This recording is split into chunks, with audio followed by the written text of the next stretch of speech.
I think it's really important for people to have a sense of place. People will go on hiking trails, go to campsites, but people very often don't go into wetlands. And it's the classic case of you can't protect something if you don't know it's there. When you see the ponds and the channels and like the abundance of native flora and fauna, like it really connects you to the land. We're updating the National Wetland Inventory data for a couple of watersheds out here. Wetlands, generally, their role in the hydrologic cycle and on the landscape isn't as well recognized. Wetlands are also a little bit disregarded as places that are, they're wet. But we can get our feet wet, we can muck around in soils, and we need lots of boots on the ground to visit as many of these different spaces as we can. I started volunteering with BARC when I was an undergrad student at Reed College in 1998. BARC is super cool. I love that they're really tiny. The interactions with them have always felt really intimate, and then really quickly you start to feel like friends whenever you get to hang out with them and do an event. I first got involved with BARC earlier in 2024. All you have to do is like really show up and like have an interest. Going off trail alone can be intimidating.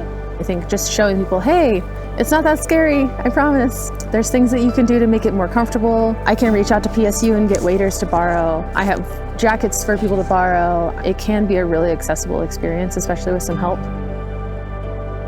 There is an order to the layers, but there's variation too.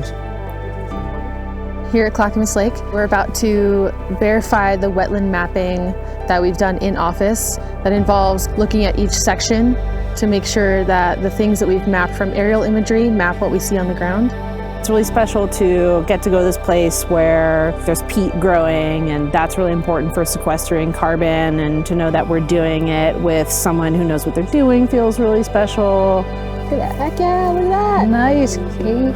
That's great. Knowing that the data we collect can go toward protecting Mount Hood National Forest wetlands, that is super important to me, and I think a cause that anyone who comes out here can get behind. We're hoping to get a pretty solid inventory of where wetlands are.